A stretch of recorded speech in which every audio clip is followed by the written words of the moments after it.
What's up, internet sweaties all over the world? It's your boy Neospace _ Cloudian. Make sure you get that underscore in there. With your boy Mikey Savage 21, the man. Hey, the how's it going? Testify. Man, you just had to put in that nerdy voice and ruin it, did you? Alright, so today we're talking about the deepest fears of the Losers Club. That's right. It's it. It's it. It's just like when Hit got hit by Jayroe. We're not going to talk about Jayroe right now. We're going to save that for another video.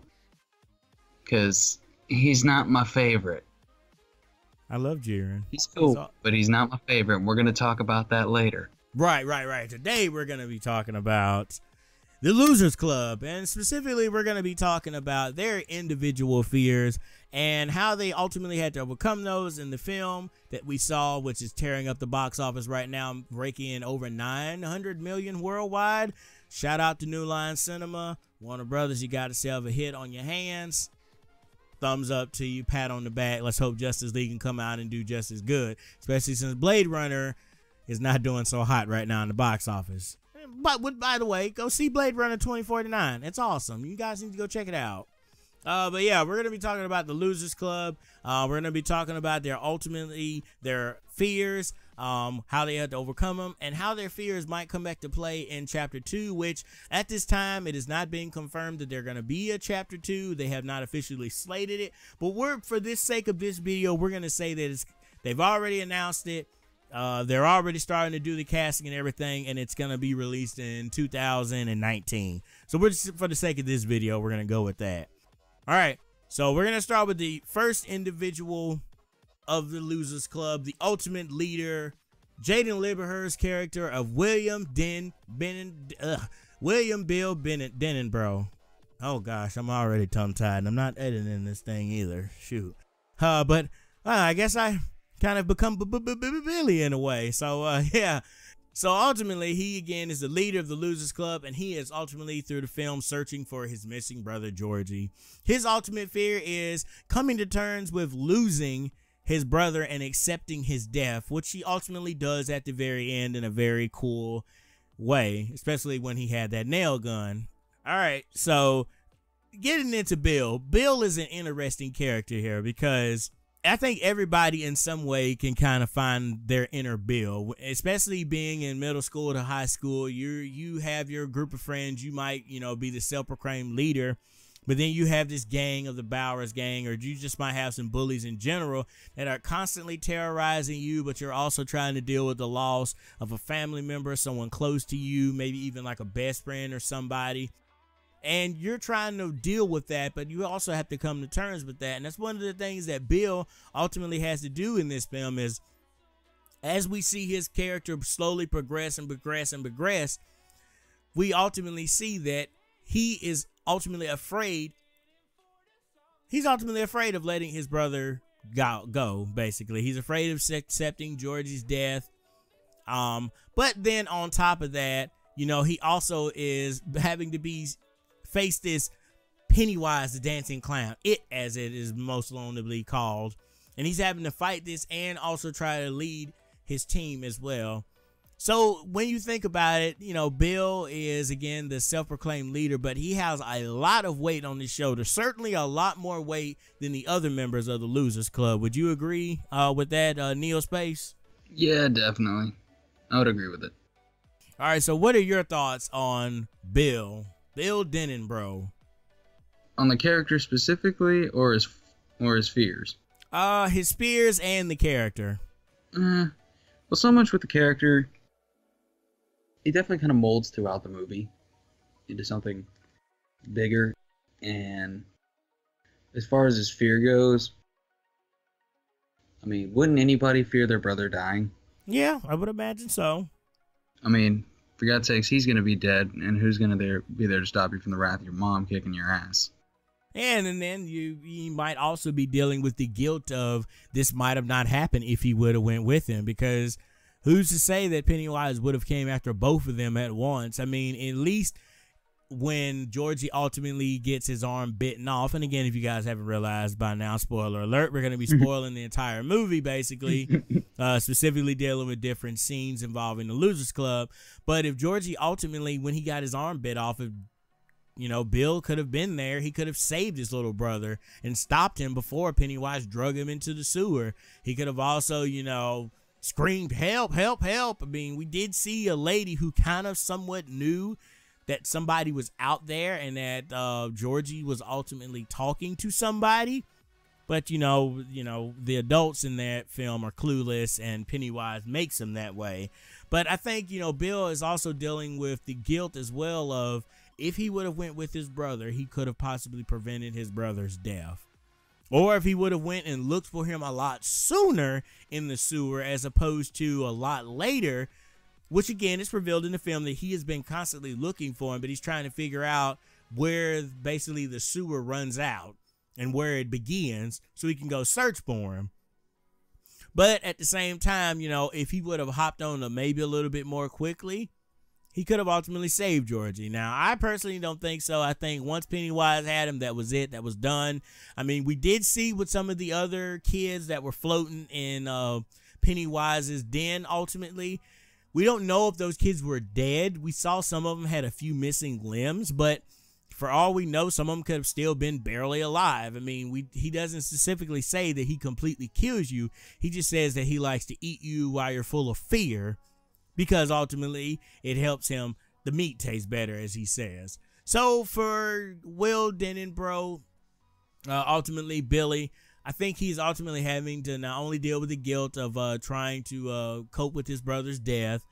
He also feels guilty that he could have maybe saved him, could have went with him ultimately, made better choices.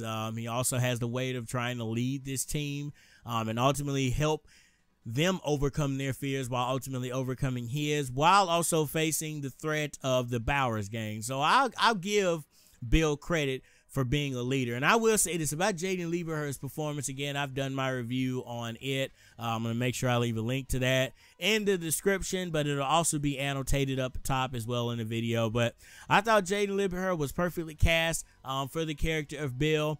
Again, I couldn't have seen anybody else playing Bill. I think the way he ultimately embodied that character really made me buy into the movie even more. Same thing with the rest of the Losers Club. They own their characters and they became those characters. So when you ultimately see them in danger, or you ultimately see the hurt that's going on within them, you feel that too as an audience member. When you agree, Neospace?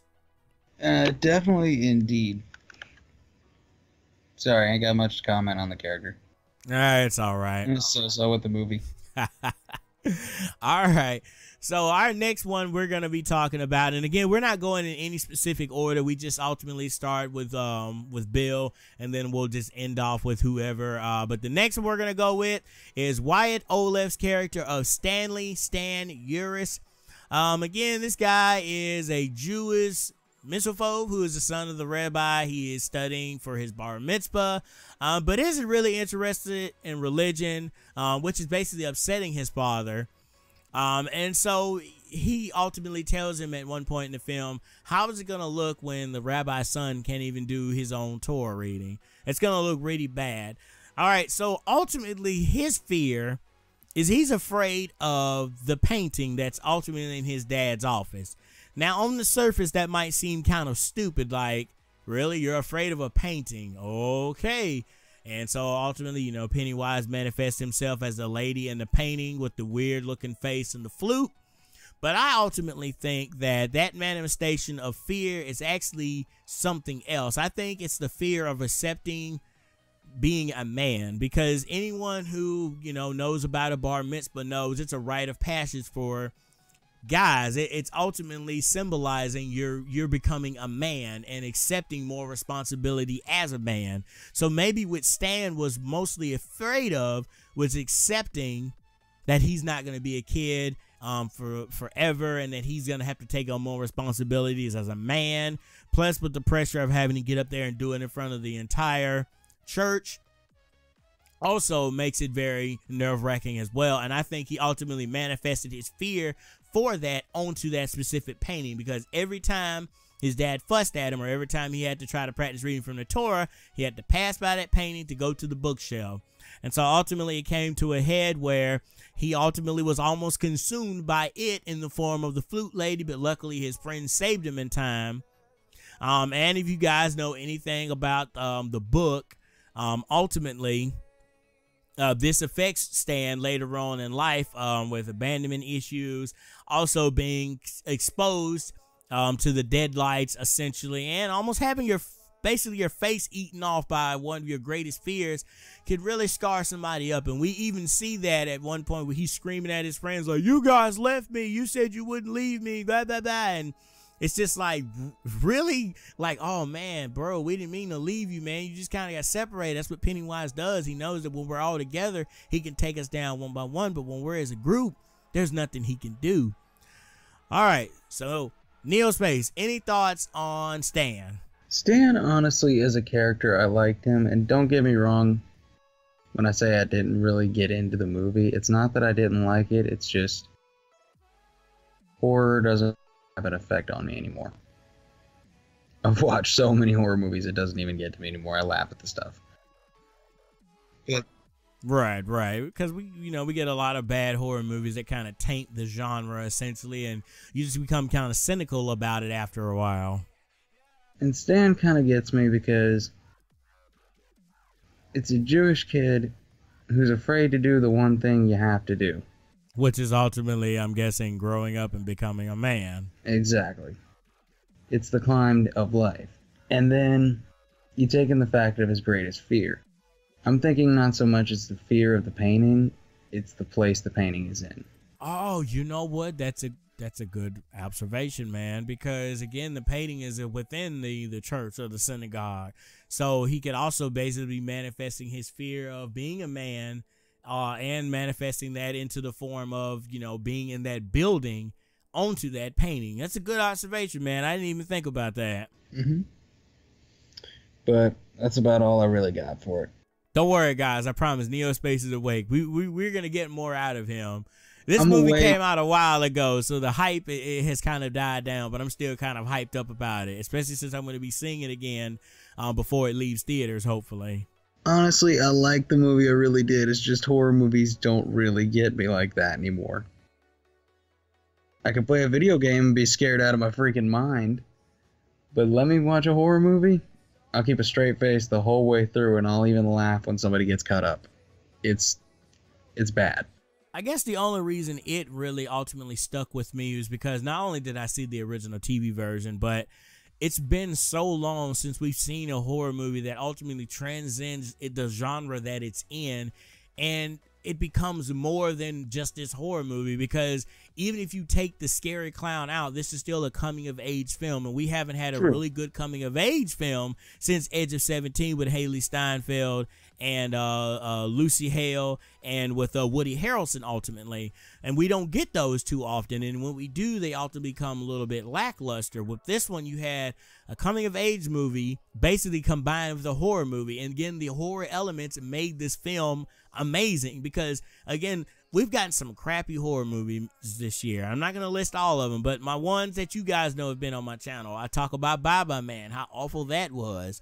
I talk about how 47 Meters Down was okay, but it was still ultimately a letdown. Wish Upon was just garbage. From what I hear, Friend Request is garbage. You see, I didn't bother to go check that movie out. Plus, when a film has already been released in another country and it's getting a release in the U.S., that already shows signs of, it must have not been good, because we ain't really heard nothing about it. And then I haven't seen Happy Death Day, but I've heard that people are mixed on it, because again, you have a PG-13 slasher, but I heard that again, some of the performances and some of the kills still kind of make the film better than the films that I just previously named. But with it was just something completely different. It just transcended the genre and just took this horror story and just really made it its own. And again, I haven't seen something like that in a while, and this movie had me so hyped that literally I went and saw it twice with a day in between each other, and that's unheard of. Usually, if I go see a film,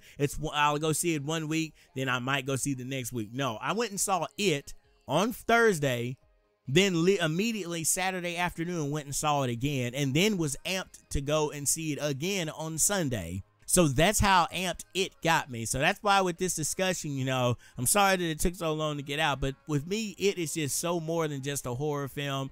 It's just completely transcended the genre that it's in. And yes, I'm going to keep saying that because, again, it's one of the better horror films that we have had in a very long time. And I thought Andy Muschietti did a very good job, and I'm very, very curious to see what he's going to do with Chapter 2 when they're adults, because then we can get even darker.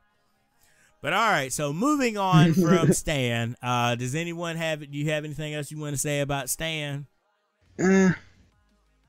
More power to him. I will say it's going to be interesting seeing Stan and Bill's interaction again, because even at the end of the film where he makes that joke where he's like, I hate you, then there's a pause and he smiles and he laughs it off. It's like, no, in the inside, I kind of do hate you because you pushed me into going down there and ultimately overcoming my fear, which I thank you for, but you still pushed me down there. And ultimately, I almost got my face eaten off because you pushed me down there. So I do think when they are in adults and it comes back with Chapter 2, that's going to be referenced, that little rocky relationship between Stan and Bill. But all right, moving on to the next character. We're going to be talking about Jeremy Ray Taylor's character of Benjamin Ben Hanscom. Hanscom? Something like that. All right, so Ben has basically been dubbed new kid on the block. He's the new kid at the school, and he basically doesn't have any friends. He likes reading and researching and spends a lot of time in the library. We have all met people like that they're just bookworms, and they really just like to read books and stay in the library. And it's also noted that he's very overweight, but he basically earns his place in the Losers Club like all the rest of the losers, because they ultimately have the common enemy of Henry Bowers. And so the transformation that Ben goes on is also amazing, because we first introduced to him when he has this interaction with Bev, and we're like, oh, wow, that's kind of cool. But then they also have the bit of dialogue where he's like, if you're looking for Bowers and his goons, they're on the other side. You can escape now. Then ultimately when Bowers gets his hands on him, not only does he knock the dude in his face multiple times, but takes a pocket knife out and carves an H in his stomach. That's maddening. That's crazy. And then you have adults pass by and do nothing whatsoever. Now, again, the adults are influenced by Pennywise, but still, to see this type of bullying going on, we don't see physical bullying going on that much anymore. It's more so cyberbullying, but when it is physical like this, it's really scary. And so I felt for Ben's character, because I thought, man, he's going to get cut up. Because, I mean, he got cut up a lot in this film. I mean, his stomach took some abuse. He got cut by Henry. Of course, you know, he ultimately got cut by Pennywise in his werewolf form, which we're assuming with claws. So his stomach basically got tore up a lot in this film. So the fact that he took that much abuse, plus having the fact of having this love triangle go on between him, Bill, and Bev. And it's very interesting because we think that, okay, Ben's going to be the one to get her. And then we get introduced to Bill, and Bill has revealed that he's got a thing for Bev, and that him and Bev are close to the same age and whatnot. So then it ultimately becomes this love triangle, especially when Ben writes this poem. But as far as his fear goes, we are not really introduced or told what his fear is. Now, I have not read the book, so maybe the book elaborates on what his fear is.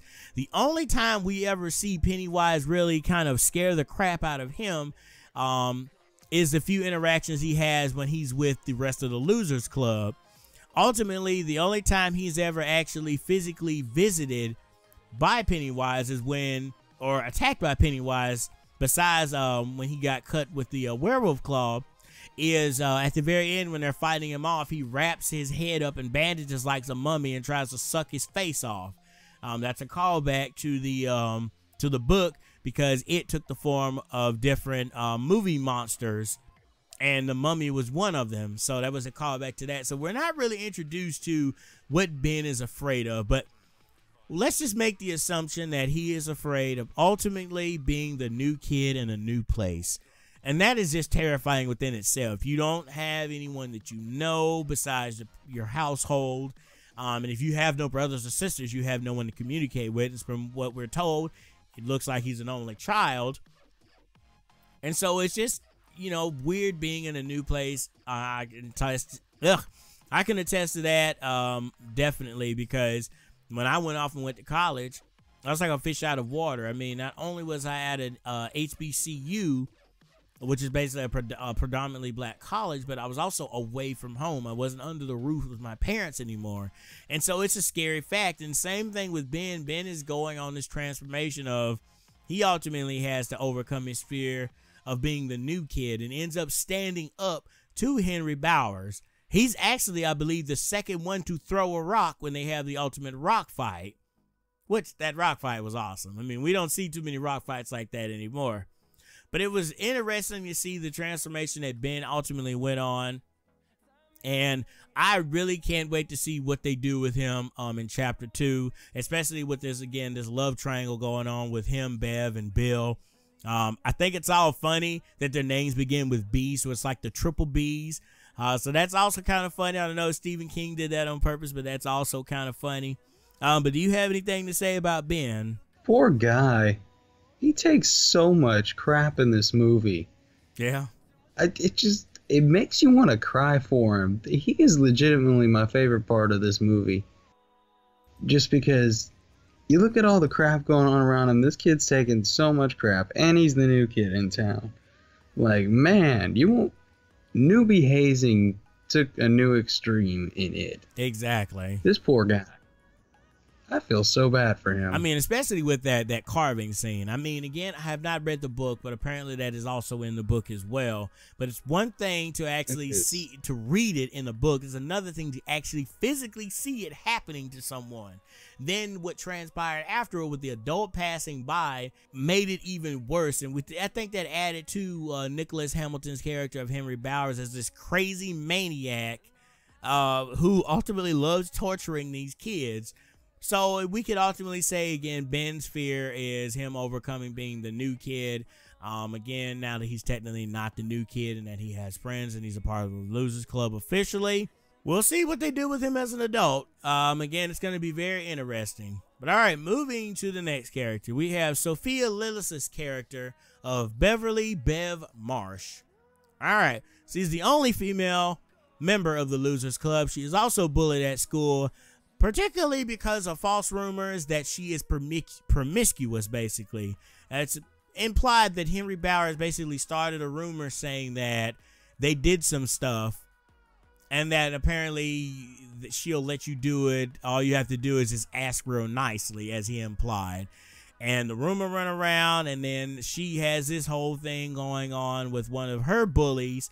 And then at the same time, she is also being sexually molested by her violent father as well. So again, with Bev, she has also more so adult things to deal with. Not only is she having to deal with this whole rumor of going through that awkward phase of, because we see her ultimately going to buy tampons and everything, and that's an awkward time where you're coming into puberty as a female. Again, I can't technically speak on it because I'm a dude, but from what I can understand, it's a very rough time when a female starts her period and is going through that cycle ultimately. And so having to do with that, being bullied at school, having false rumors spread about you, and that everybody in the town heard about it, because Derry is a small town, so everybody heard about it, because her dad even referenced it at one point, saying, "I've heard about you, Bev, with those boys." He's like, "Tell me what they're saying is not true. Tell me that you're still my little girl and that you're innocent, blah, blah, blah," all that good stuff. More creepy goodness from her sexually abusive father. And then speaking of the father, she has to deal with that as well. So I think out of all of the Losers Club, she had the most to deal with, right above Bill, because again, Bill is dealing with the death of someone. At least the other characters didn't have anyone die that who they basically considered to be their best friend. All right, so Neospace, what do you have to say about Bev? Another character I actually feel bad for. She had to go through a lot of crap. I can't really say anything bad about the character. Her fears, I can't say anything bad because they're perfectly rational. Wow, for once I got nothing to make people hate me. I think I've done good this time. I know, right? I'm not gonna lie, this kind of seems like a one-sided conversation, but you know what? I'm getting the sweat out about it, so that's cool. That's fine. Again, for me, like I mentioned in my review, I thought Sophia Lillis embodied this character as well. Same thing with Jaden Liver, with Bill Skarsgård as ultimately Pennywise, with Wyatt Oleff as Stan, with Jeremy Ray Taylor as Ben. All of the characters basically embodied their characters, and I thought Sophia Lillis made this character her own. And again, her fears are more adult centric, because again, this is something that still goes on to this day, because you can overlook the bullying, but that'll eventually go away. But having your father sexually abuse you, who is also violent on top of that, and you're basically living with him all your life growing up with this, it scars a person. It really does. And so I think she might have confided in Henry Bowers about what's going on, but instead of being a good guy, he might have decided to take that story and run with it and be like, yeah, man, I just listened to her story. She just decided to slob on my knob. You know how it is. And so what I like about her confiding ultimately in Bill is she sees Bill as this sweet and innocent kid, but at the same time, she sees him as a possible love interest, someone who sees past the rumors, who sees past the shame she's carrying because of her father abusing her, who sees past all of that.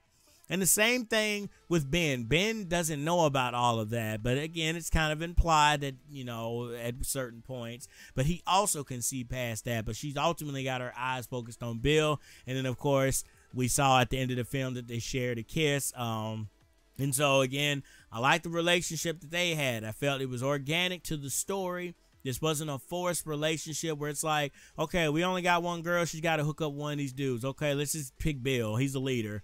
Let's just do him. They actually had motive. Just throw it out there. Yeah.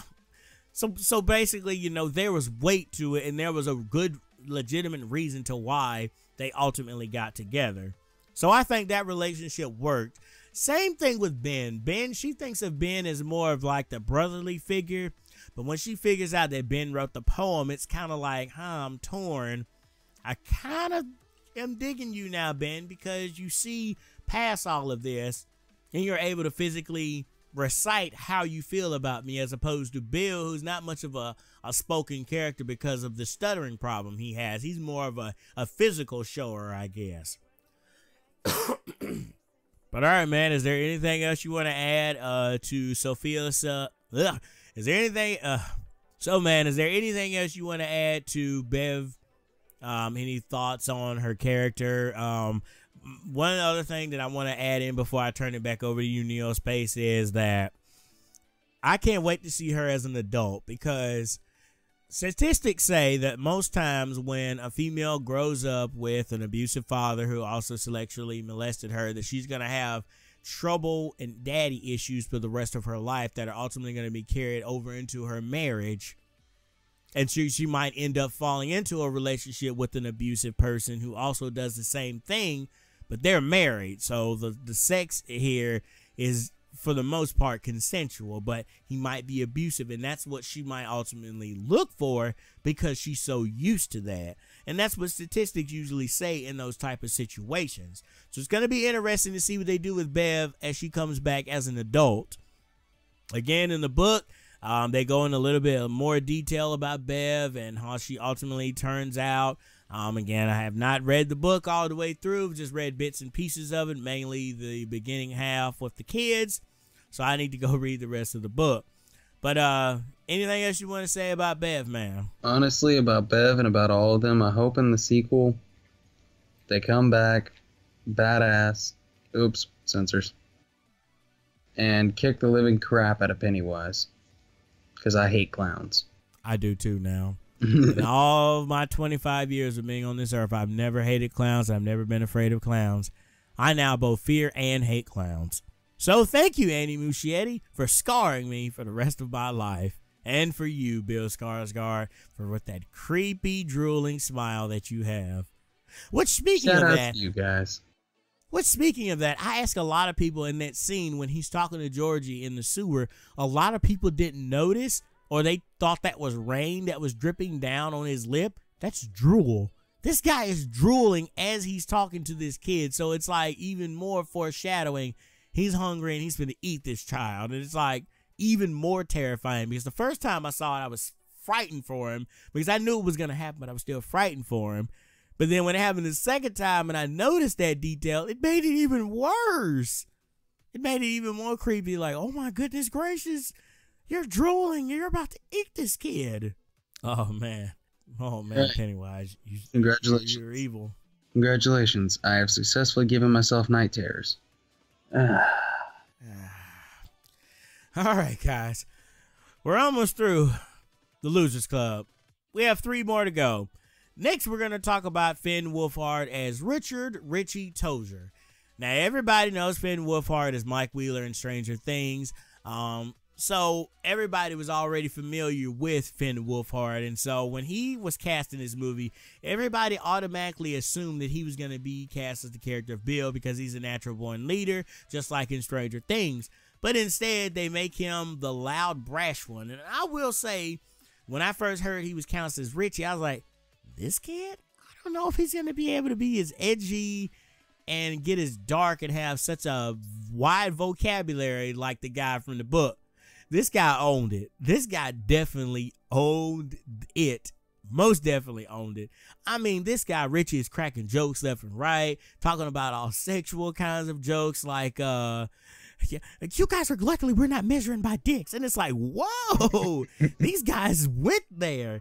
Because again, with a lot of teen-based movies, you can tell that it's scripted dialogue. It doesn't sound natural because when kids are not around adults or around their parents, we know they curse. We know they talk nasty. We know they talk dirty. We're not dummies. We were all teenagers at once. And there are things that we say when our parents aren't around. And then there are things that we do say and won't say when our parents are around. So Finn Wolfhard definitely took this character of Richie to a whole nother level. I mean, this guy was cracking one-liners like it's somebody's business. But that didn't take away from the film. And he hit those one-liners where it needed to be hit. And again, he has some genuine fear here as well. Again, he ultimately reveals that he's afraid of clowns. So he outwardly states what his fear is. He states that he's afraid of clowns, which makes it even worse when you're facing a clown that wants to eat you. And so it's revealed that he has had no dealings with Pennywise. Pennywise wasn't even looking his way. Pennywise had basically bothered everybody else in the Losers Club except for Richie, from what we get in the movie. Because he even asked, what, do you have to be a virgin to see all this stuff? I mean, he's kind of skeptical about the whole thing because when they go up to look at Bev's bathroom and how it's covered in blood, he didn't go. He stayed to be lookout, basically. So he didn't witness the horror of that bathroom. He just has to go off of hearsay. But it becomes realistic when they go inside that crack house, as one of the kids at school says, the crack house, which he makes reference to that as well.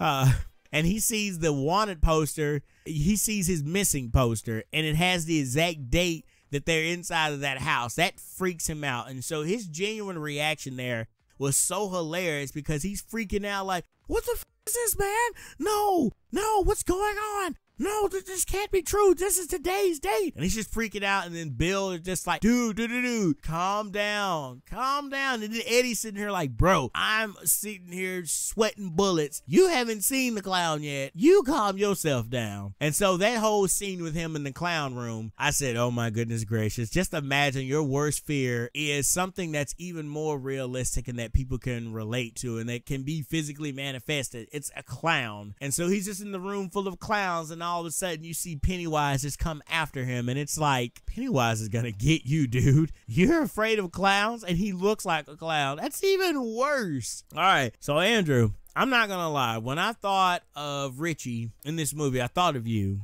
in high school because this basically seems like you to a T. You are the big mouth of the group. You are loud mouth. You do say foul things, but you say it in a funny way, basically. I was gonna make the analogy there. I guess I've already made it. Yes, it's funny because it's so true. Oh yeah, my God. It's true. I can imagine you actually being in Richie's shoes and in this actual movie and saying the same exact lines, including his famous line at the end of where he basically says, you led me down here. to a crack-infested house. You had me scared out of my mind, and now I'm gonna have to kill this motherfucking clown. This man pulled a Samuel Jackson and dropped the MF word. This is why I'm glad it was also rated R, because we could actually see the words. Could you imagine if this movie was PG-13? No, I could not, because then Finn Wolfhard's character would be ruined and watered down for children. I'm glad that they went with the rated R with this. But no, yeah, that's you. That's definitely you, Neospace. That is me Richie to a is T. definitely you. That is me to a T. Oh my god. Oh. Okay, hang on. If I can stop laughing for a second. Richie is by far my favorite character in this whole movie overall, just because of that analogy right there. I know I've said it to a character already, but screw that character. I'm sorry. I had forgotten completely about Richie until you brought it up. Yeah, man. I mean, in terms of who's my favorite, Richie is definitely up there in my top 3. Right now, I have Bill essentially at number 1, and then coming at a close second is Eddie, and then it would be Richie, because I like Eddie for specific reasons, and I can definitely relate to Eddie as well, and I can definitely relate to Bill as well. And again, all of the characters are definitely standouts to me, and I love all of the characters, even the crazy ones like Henry Bowers and his ultimate goons and whatnot. I love them as well. But yeah, you are definitely Richie to a T. Definitely. But yeah, it's going to be interesting to see what he becomes growing up, because I want to see if he's still going to be as loudmouth and brash, or is he going to be more of a tame guy when he grows up? Because we have guys that are like that, and then they get married or they become domesticated, as people say, and then they ultimately they're not the funny person that we knew. They're not as loud and brash and rude as they were. They might still have a few one-liners here and there, but they're just not as loud and in your face as they were when they were younger. So it's going to be interesting to see that in It Chapter 2. But any final thoughts to say about Andrew? Or, excuse me, Richie? You mean Richie? Nah, I got nothing. On to the next one, actually, a character you mentioned a second ago. Edward Eddie Kaspbrak. Did I say that right? I think so. Apparently, dude's a hypochondriac. Yep. And for those of you who do not know what a hypochondriac is, it's a person who's afraid of germs. It's a person who is afraid of, like, germs in general. They are worried about having a serious illness. They don't want to come in contact with anyone who has any form of physical damage. We see ultimately his ultimate fear is he's afraid of a leper. Lepers are apparently his ultimate weakness, and so Pennywise manifests himself into a leper, and he's like and foaming out of the mouth and trying to throw up on him, and he ultimately does at the end of the film. And then we just get the greatest scene ever, where he just takes his cast and just decks him in the face. He's like, "Oh, you're really gonna get it now." Bam! Knocks him straight in his face. Like, oh man, I should have thrown up on this kid. This man just knocked my head off almost with that cast.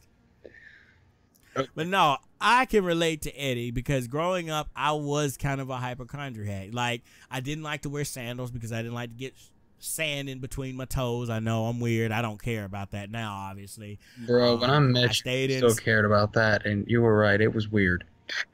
I mean, you know, I did the socks and sandals almost. I almost did the socks and sandals because I was just that, like, I don't want sand in my toes. Thank God you didn't. Please, thank God you didn't. I didn't. But no, I can relate to Eddie, and so I think his fear is also something that is childlike, but can also be adult-like, because you have adults who are afraid of people with different diseases. They're afraid of, some people are ultimately afraid of setting foot out of their house. And then you have the whole relationship with his overbearing mother as well, which we all know. Exactly, because his mother is basically overprotective and basically filled his head with all that good gobbly mess, until the point where he became a hypochondriac so bad, where this guy is just sitting here the entire movie. Do you know how many diseases are in this sewer? Just rattling them all off. And at first I was like, okay, this kid's gonna get annoying. He didn't to me. He was funny. He had funny lines. He was funny in a different kind of way than Richie. His humor was more so like, bro, do you know how much feces you're just swimming in right now? And it's like, oh, well, I guess I'm swimming in feces then. Hey, at least it's my own too mixed in. And so it's just some of the lines that he says. But I think his ultimate funny line has to be the one where the girl at the counter not only signs his cast and writes losers on there, and then he ultimately changes the S to a V, but she tells him that his pills are placebos. There's nothing in them whatsoever. They're sugar pills. And when he ultimately confronts his mother at the end, he's like, do you know what these are, mother? Do you know what these are? These are gazebos. These are freaking gazebos. And it's like, gazebos. I'm like, bro, it's placento. It's placebos, not gazebos. And that's one of the funniest things from him in this movie by far, besides the back and forth between him and Richie, because they're so opposite but somewhat the same as well. So I thought Jake Dylan Grazer embodied the character of Eddie as well. And so Eddie was just like Richie. He made me laugh. And so again, his fear is something that ultimately we overcome when we become adults. But you do have some people who are still hypochondriacs well into their teen years and into their adult years. They stay in hermetically sealed houses. They never go outside or get any sunlight. Some of them still live with their mother, who is like feeding them with all of these lies. I mean, one film that I recently saw like that was Everything, where the character, her mother was basically telling her, you can't go outside or you'll get sick. You have this disease where if you go outside and for like too long, you'll get sick. She ends up going outside and she does get sick, spoiler alert, but she gets sick because she gets sick just like everybody else gets sick. She doesn't have this disease that her mother claims she has. So we had another overprotective mother who was afraid of losing her like she lost her husband and her child. And again, spoiler alert for everything for both the book and for the film, which I definitely recommend you go check it out. I'll make sure I leave a link in the description below and up top as well, because hey, why not? Let's just throw an everything reference in here. But no. So that fear is something, again, that a lot of parents impose on their kids, and then that ends up becoming something that sticks with them, and they can ultimately weigh out and when they get to their teenage years or their adult years, but sometimes it does manifest and stick around. Anything you want to add about Eddie, Neospace? Kid, run. All right, now I'm good. Yeah, that I'm not gonna lie. That scene where he turns around and he's dropped his pills, and he drops his pills, and then all of a sudden the leopard picks up his pills, like, dude, drop this, and he's like, oh my gosh, and he starts freaking out, just starts running, and it's like, I'm coming, and it's like, you're running full speed, and he's limping, and he's still catching up to you. That just shows you the power of Pennywise, that even when he's limping like that, he's still gonna be able to get you. All right, so our last member of the Losers Club, which ultimately has my name, which I like this guy. I really do, and I can relate to him as well. We have chosen Jacobs as Mike Hanlon.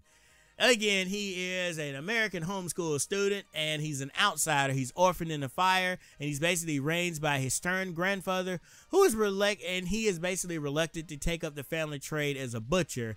We ultimately see him have to take the nail gun and shoot sheep in the face, and he struggles with that, but then later on towards the film, we see he has no problem, he has no fear, because he ultimately comes to terms with that. And anybody who's read the book, part 2, knows that Mike is actually the one who reaches out to the Losers Club when they've ultimately forgotten about the events of their childhood, and helps them to remember and bring them back to Derry to stop Pennywise once and for all. So Mike's character to me is very interesting because, again, his fears ultimately are he is afraid of fire, essentially, or what the effects of fire. It's realized that apparently the house caught on fire that he was living in with his parents, and that he was in the next room and he was safe from the fire, but his parents were trying to get to him. And apparently by the time the firefighters got to him and got to his parents, the skin had been melted off of their bones, basically. So they died from their burns. So ultimately Pennywise tortures him with his parents' death and makes him basically believe that it's all his fault. All his fault. Dang. And so he has to deal with that. What were you saying now, Neospace? That's messed up. That's psychological torture. Exactly, and that's the worst kind of torture, psychological torture. Plus, you have the physical torture that the Bowers group puts him through, because we see at one point when we have the infamous rock scene, when they have the rock fighting scene, they're beating Mike down. I mean, they got him on the ground, they're shoving raw meat into his face, and then if you're thinking like Eddie, you know how many germs raw meat has on it? So they're just rubbing all of that in his face, plus at the same time punching the mess out of this dude and kicking him and whatnot. So it's ultimately satisfying when Mike ultimately comes face to face with Bowers at the end in the crack house, as they say, and he knocks him over down that well to his ultimate death, with which, spoiler alert, if you've read the book, you know Henry Bowers ends up coming back in the book. And he's ultimately blamed for all the missing kids and gets in trouble, goes to prison, all that good stuff. And so, again, with Mike's character, he also has a natural leadership. He also has a natural leadership mentality, just like Bill's character. And the journey he goes on is similar to Bill's, where he's having to deal with the death of a family member and realize that it's not his fault, that accidents happen. I don't remember offhand how the fire started, but he said there was a fire. Now, maybe he accidentally started the fire, and that's maybe why he feels so guilty. But if it's just an accident, you don't have to beat yourself up about it, but he does. And so then Henry Bowers even brings this up at one point, saying, "Look, I hate having to look at that house every time I pass by. Oh, I wish it would have burned you and your whole family." And so from what we hear, the Hanlons and the Bowers have this feud going on with the family anyway. Apparently the families do not like each other. That dates back to like before they were even born. And so maybe they'll touch upon that as well in chapter 2.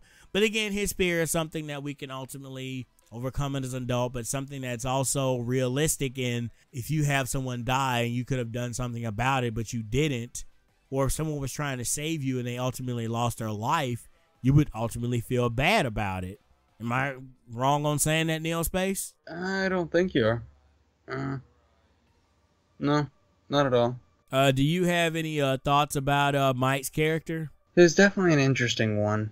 I mean, to have to lose everything at such a young age and then have to go through everything and then to have Pennywise torture him like that. Plus having the ultimate bullies just torture him and run him out, saying, "Stay out of my town." And then again, he feels like an outsider because he lives outside of Derry. And then again, you have his grandfather who basically tells him that you can either be like those sheep in there, or you can be the one on the other end of the trigger pulling the nail gun. He said, which one will you choose? Because you won't get that choice, and somebody will ultimately make that choice for you. And so I love how those words ultimately become his inspiration towards the end of the film, where he is strapped and ready to go. We see that he came prepared. When they went to go fight Pennywise at his ultimate lair, he was strapped up with nail guns to the T. And so he was ready. He came prepared.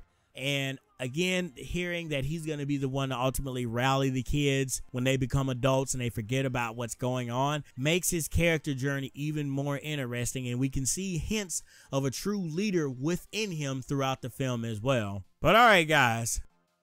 Neospace, do you have anything else you want to say about the characters in general, their individual fears, before we get into our ultimate hopes and predictions of what we want for chapter 2 of It? No, honestly, I got nothing. All their fears are kind of personally reasonable except for a few. And I hate clowns. I really hate clowns. That's about it. Then you better not go listen to my song. Then You'll Float Too, because there's clowns referenced in there. Oh, I've heard Which it. I'll make sure I leave that annotated up in the video below. Check out my song You'll Float Too, based on Andy Muschietti's new film It, where it talks about the Losers Club in general, but then it also breaks down the concept of fear and floating, and relates it into also the story written within the Bible. So you guys go check that out. It's an interesting thing that I do with it. All right, so guys, now we're going to get into our predictions and hope for It Chapter 2. Again, post down in the comment section below what you thought about the individual characters and their fears. Do you also relate to them? Are you still suffering some of the fears that they have, or did you go through those fears as a younger age? Post down in the comment section below. All right, so for It Chapter 2, again, it has not been confirmed, but we're going to say that it's been officially confirmed. We're just going to go on the basis of that. What I ultimately hope to see with It Chapter 2. Well, actually, I take that back. They have scheduled it. It's scheduled to come out September 6, 2019. All right, then. So I was right on the money when we said 2019. So what I ultimately hope to see from It Chapter 2 is I want to see more flashbacks from the kids because I love the kids. But I also want to see how they become as an adults and how they comprehend basically the concept of these fears. Some of the fears can still plague them as an adult, like with Stan's fear of abandonment and loneliness and ultimately accepting having to become a man. That's something that can still plague you to this day. Usually family members dying, you can usually get over that. Again, with Sophia's Lilith's character, she probably still is going to be affected by her violent and sexually abusive father, who's basically at this point dead. She's going to live with her aunt in Portland. So we have that. Again, with Richie, he's afraid of clowns. Ultimately, people can overcome that fear eventually. But thanks to Andy Muschietti and the great cast of Bill Skarsgård as Pennywise, I don't see my fear going away anytime soon for clowns. Eddie being a hypochondriac, that can ultimately go away with age. Same thing with Mike's character of ultimately blaming yourself for maybe what happened to your parents. You can also get over that. So I feel like the only two of the Losers Club who actually will still have some remnants of what they faced ultimately are going to be Bev and, of course, Stan. Because, again, those are fears that can still plug you as an adult. But, yeah, ultimately what I want to see from It Chapter 2, besides recapturing the same magic again, hopefully making it just as good, if not better, than the first film that we've gotten, which they set the bar very high. Very, very high. But I also want to get a little bit more backstory about Pennywise as well. Get into more of the cosmic aspect of what it is. What's its ultimate enemy? What's its ultimate main goal? Why is it, terrorizing children and everything? We got hints of that here, but I want to see more about that. But specifically, I want to see the character interactions of the Losers Club as they're adults. So to all of you out there who plan to audition for the adult cast, make sure you embody your character, because I want to see actors that are not necessarily unknown, but are basically not super movie stars. I want to see some new faces to become take on these roles and ultimately embody these characters like these kids have done, basically. Oh, you go ahead. Do it the same, delve more into it, let it be. Don't think too far into it like you did. Do it like they do with this movie. To me, it's not that hard. And don't suck. Yeah. That's the main thing. Don't suck. Because if Chapter 2 comes out and it sucks, then it's going to kind of drag the first one down a little bit. The first one will ultimately still be great, but still. And the other thing that I mentioned in the video earlier, for those of you who are listening, I want to see this love triangle between Bill, Bev, and Ben come to a head. I want to see who she ultimately chooses, if she chooses one of those two. And I ultimately want to see if Ben still has feelings for her, if Bill still has feelings for her, if Bill and Ben are eventually going to talk to each other and have that awkward conversation. Hey, yeah, I love Bev. Hey, you love Bev too? I do too. Oh man, we both can't have her. Oh, I guess one of us is gonna get his heart broken maybe, or is gonna have to get over it and move on. I want that awkward conversation. I want it as kids, but I really want to see it as an adult, because as an adult, it's even weirder. Because if, let's say, my man Neospace and I were digging the same girl. Oh. And we both are hollering at her, and then we find out, oh man, we're hollering at the same girl. She's not necessarily in the wrong, because you're not technically dating. She's just, still keeping her options open in case it doesn't work out. Well, now you have a situation where someone's gonna get hurt and someone's gonna have to take a step back, and you're ultimately gonna have that awkward conversation. And that awkward conversation can be very interesting. So I'm looking forward to seeing how that plays out. I never am. That's an awkward conversation I hope we never have to have, Mike. Well, man, I don't think so. I think you and I like different types of women, so I don't think our paths will ever have to cross on that. But I do have interesting stories where I have been in that similar situation. All right, guys, so with that being said, you have heard our thoughts. You've heard us discuss the different fears of the different characters, how it could ultimately play into their adult years. You also heard our thoughts on what we want for the upcoming It Chapter 2, which again is scheduled for September 6th. 2019. Again, thank you so much for checking out this video. It's been a while since I've done a long form discussion like this. Again, this is podcast style, so you guys just tune in, check it out.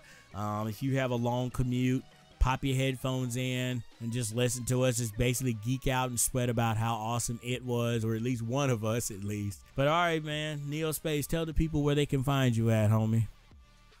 All right, guys, so we're having some technical difficulties over on Neospace's side. So basically, you guys can go follow him on all the social media platforms at Neospace_Cloudian. I know for sure he definitely has an Instagram with that account. I'm not sure about Facebook or about Twitter, but I'm sure he's going to get one at some point. And I think he's still currently working on getting the YouTube channel set up. Like always, guys, you can go follow me on all the social media platforms at officialms21. Make sure you also subscribe to the channel if you enjoyed this video. If you want to hear more long form discussions like this about different movies and different topics and TV shows, let me know down in the comment section below. Again, make sure you subscribe, tap the bell so you'll be notified every time a video drops. Like I mentioned earlier on my social media platform site, I have a video basically dropping every single day this week. This video actually should be going up on Tuesday if you guys are listening to it. But thank you as always, and remember, as I always say, to become a savage, stay a savage, and peace out, y'all. Oh, and before I forget, go follow me on Patreon. It'd be much appreciated. You can go follow me on Patreon at MS21. Later, guys. Thanks so much for tuning in.